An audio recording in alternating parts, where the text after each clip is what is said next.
Some of Earth's most vital secrets are hidden in plain sight, like the Gulf of Mexico. To most, it's a place of beautiful coastlines and powerful storms, but beneath the surface, the Gulf is a hidden climate engine. It plays a crucial role in the global carbon cycle, quietly influencing the air we breathe. For centuries, the Gulf has supported life and commerce, but only recently have we begun to understand its deeper purpose. The Gulf is not just a passive basin, it's a dynamic system processing vast quantities of material from mighty rivers. This material, rich in life's building blocks, embarks on a journey from distant farms to the ocean floor. It's a story of transformation, burial, and release, one with profound implications for our planet's future. To understand this hidden world, we must look beyond the waves and see the Gulf as a colossal natural laboratory.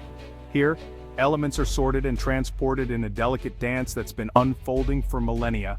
Scientists are now using advanced technology to read the stories written in the seafloor mud. Their discoveries are rewriting our understanding of how our planet works. The Gulf's story is not just for scientists, it's for all of us. Our planet's health is tied to the health of natural systems like the Gulf.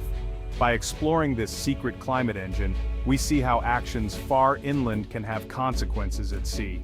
Most importantly, we learn our own role in this grand planetary cycle. The story of the Gulf is our story, and its final chapter is still being written by all of us. The Gulf's carbon story begins far inland, in the forests and fields of North America. Plants draw carbon from the air, animals consume them, and when life ends, it becomes part of the soil, a vast reservoir of organic carbon.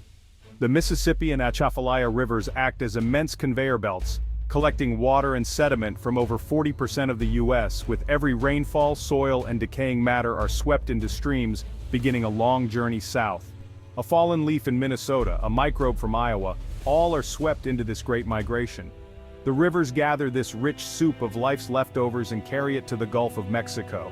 This process has happened for eons, moving carbon from land to ocean. For years, scientists believed most of this carbon was buried in the deep Gulf, locked away for millennia. Each year, hundreds of millions of tons of sediment and precious organic carbon pour into the Gulf. This influx shapes the Gulf's ecosystem, creating fertile deltas and supporting rich biodiversity. But the ultimate fate of this carbon, what happens once it reaches the sea, remains one of oceanography's most compelling questions. The answer, as we're learning, is far from simple. The journey of carbon doesn't end at the water's edge. Instead, it sets the stage for a complex transformation. And that transformation is key to understanding our planet's carbon balance. When river water meets the salty Gulf, a new chapter begins. The fresh water, lighter than seawater, spreads out in a vast, murky plume visible from space.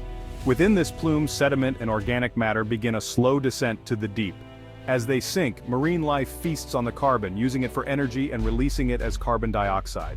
The longer a particle takes to sink, the more likely it is to be consumed and recycled. Only a fraction of the original carbon survives the journey to the seafloor. Those that do settle on the ocean floor, joining layers of mud that have accumulated for millennia.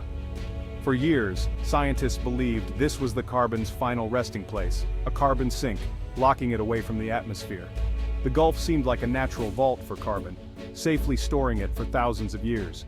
But science is about questioning assumptions. New investigations into the Gulf's deep mud are challenging this belief. The real story is far more complex. The ocean floor is a time machine, its mud an archive of Earth's history. Scientists extract sediment cores, each layer a snapshot of a different era.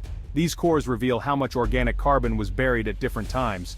For years, the data supported the idea of the Gulf as a major carbon burial site.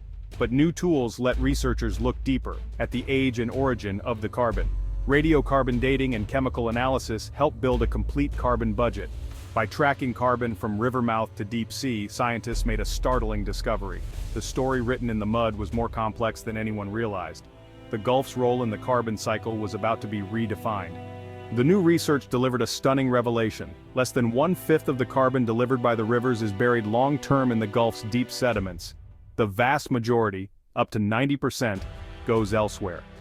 The Gulf is not a secure vault, but a gatekeeper, processing most of the carbon it receives.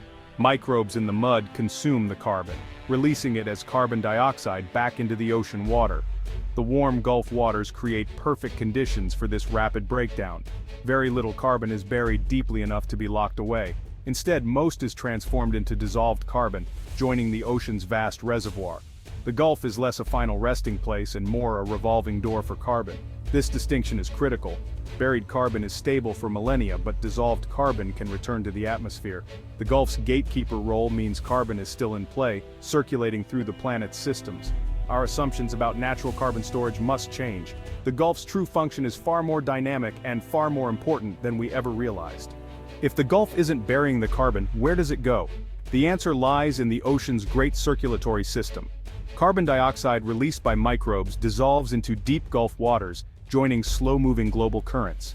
Over centuries, this carbon travels the world, reaching the Atlantic, the Pacific, even the Antarctic. The Gulf acts as a critical junction, converting land carbon into a dissolved form and injecting it into the global ocean. This process links the fate of a continent's soil to the chemistry of the entire planet's oceans.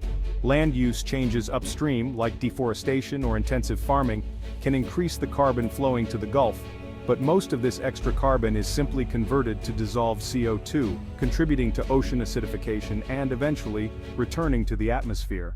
The Gulf's efficiency as a gatekeeper forces us to reconsider the role of river delta systems worldwide.